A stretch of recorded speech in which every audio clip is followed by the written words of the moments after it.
You know, sometimes you just gotta get into the mood, you know what I mean? Get into the mood, break out the lube. Today we are going to be discussing 2 girls and 1 cup. I'm just kidding. What's up, guys? My name is Brenner. Welcome to my channel. This is Mr. Liquor Sipper, and today we are going over the critically acclaimed, the most amazing undersought bottle that you have ever heard of, Johnny Drumm. Not to be confused with Johnny Bravo. If you're interested in this bottle and how good or bad this bottle actually is, stay tuned and let's jump into it and find out. Let's go!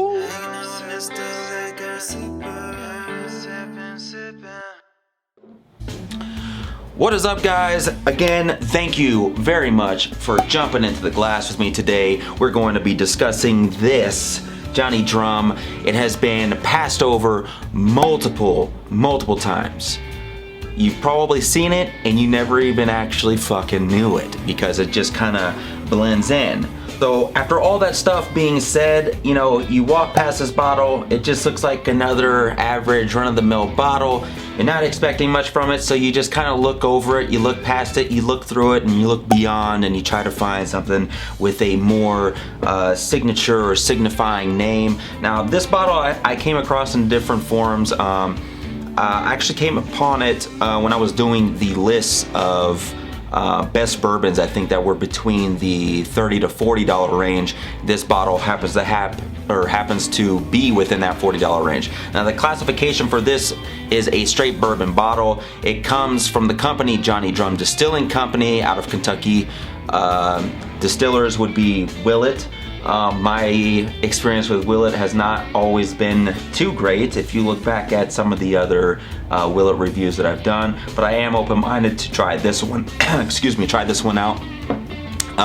But the actual distillery is not disclosed, and the release of this bottle right here, if you are looking for it, it is something that's ongoing. It should not be too difficult to find. The only reason it would be difficult to find is because, like I said, you just kind of, it's one of those bottles that just kind of falls in place and it gets lost in the sauce with all the other bottles. The proof comes in at 101 proof. The age is something that is not actually stated. The mash bill is also undisclosed, so that's a little bit heartbreaking because, you know, sometimes you just want to know what encompasses this actual bottle. Was it influenced by how much of it was influenced, or what was it influenced by?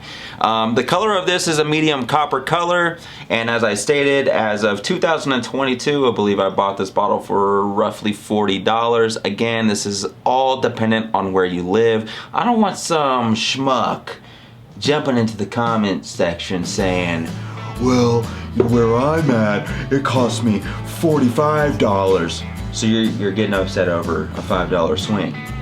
Come on, guys, don't be petty. Don't be Tom Petty. I'm just kidding, I actually like Tom Petty. Okay, so a little bit of history about Mr. Johnny Drumm himself. Now, according to the label, Johnny Drumm served as a drummer boy in 1861 during the Confederate Civil War. And then at the end of the Civil War, legend has it that Johnny returned home to Kentucky, where he actually staked claim among a beautiful spring. Johnny learned the importance of finding a way to convert his excess corn crop into a profitable item rather than allowing it to go to waste. So he used that corn, as the story goes, to basically produce exceptional bourbon whiskey. All that being said, today Johnny Drumm is bottled in 3 forms. Though only 2 are actually reflected in Willett's website as of this time frame. Johnny Drumm Private Stock, and then Johnny Drumm Black Label, and Johnny Drumm Green Label. So this is owned by Willett, but bottled under the Johnny Drumm Distilling Company's name. It is sourced bourbon of an undisclosed origin. So here we are again, smack down in the middle of a potential, you know, MGP. And I'm interested to see, it doesn't say anything on here that actually says anything about Indiana. It just says Bardstown, Kentucky, distilled, aged, and bottled by Willett Distillery. There is no indicator on here, which is interesting to me. That doesn't say anything that would disclose or leave a hint that this is an MGP bottle. So, with that being said, let me drink the rest of this Woodford. And let's get to opening this bottle. Motherfucking the fuckers. There we go. And again, you know, as I have stated many times, I have no idea what I'm getting myself into. I don't know what this tastes like. Again, I've only read things about it. There's actually not really any mixed reviews. A lot of people really enjoyed this bottle, especially because it made that top list for the $30-$40. I encourage you guys to go check that out if you haven't yet. Somewhere in one of the libraries, it might be under Whiskey News for the top bottles to purchase for between $30 and $40. So, not really much of a pop there on that one. Got a loose butthole, bud.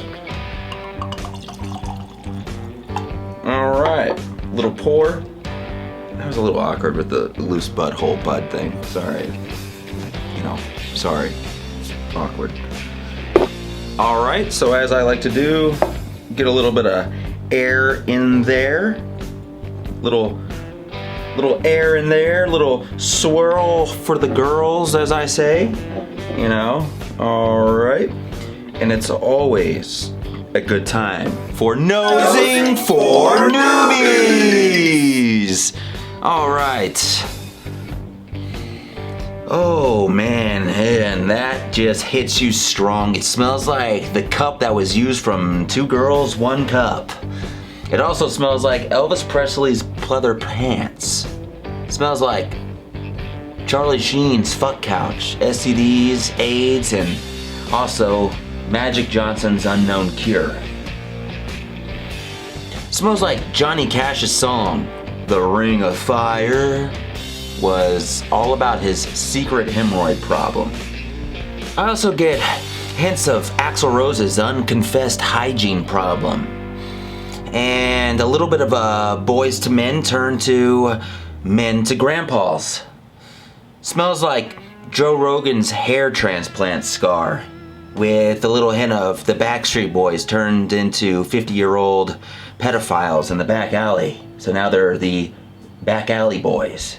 I could do this all day. Smells like a getaway vehicle, kind of like the inside of O.J. Simpson's Ford Bronco. Smells like Captain Jack Sparrow's pirate boots. And a little bit like it has the deep essence of Bill Cosby's secret Jell-O flavor, his favorite, watermelon roofie. It also smells like the guilt of Will Smith after he slapped the piss out of Chris Rock. Why don't you keep my wife's name out your motherfucking mouth? Now this right here, I get real deep hints of Instagram, like fake eyelashes and overused lip injections. Smells like the back seat of Bang Bus. Smells like Joe Biden used his last Viagra to fuck America. With subtle, subdued hints of Camilla Harris's menopause episode that she's consistently taking out on America. Okay, wait a minute.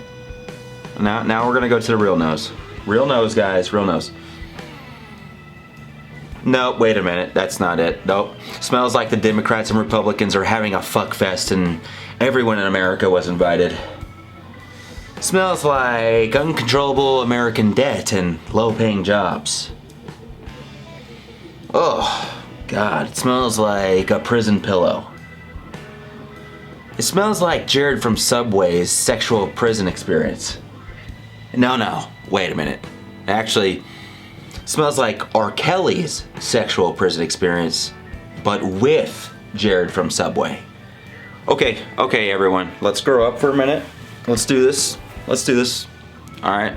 So really, there's kind of an assertive ethanol smell that you get off the top. The little hints of tobacco, caramel that's kind of filtering through, and then Even today in the glass for as long as it has, while I've been doing nosing for newsies, the ethanol seems a little overpowering. It just doesn't smell like there's a lot going on with it, which frightens me a little bit. So let's go ahead and go to the palate.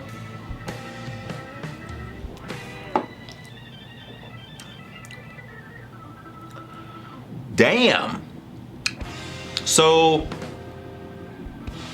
this is actually very sweet caramel taste. There's a little slight vanilla, but it has that caramel taste that mixes with that oak is very good. It's very nice. I feel like it has an essence of a Twix, because it has like a little bit of a milk chocolate taste to it mixed with that caramel. The vanilla is very subdued in this. The burn is very slight, though it is 101 proof. You do know it's 101 proof because it does have a little slight burn at the end. There's little bursts of tobacco that's in it, as if it was like Hershey Kisses that were kind of dropped in there, you know what I mean? When I say Hershey Kisses, it's not Hershey Kisses of chocolates, Hershey Kisses droplets of the tobacco that's in there. So it's a very masculine, manly type taste. A little bit of charred oak that comes in there. So there's a slight smoke that's in it. And it kind of just rounds things out for me. I gotta hit this again. Puff, puff, pass, or sip, sip, ass. What? What the fuck? I don't even know what that means. Let's do another sip.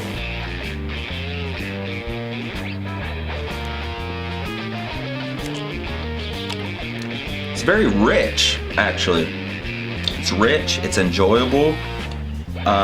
It's pretty smooth for 101 proof. I actually would say this is a very, very good competitor as far as, because of the proof, it's very good in competition to your Wild Turkey 101.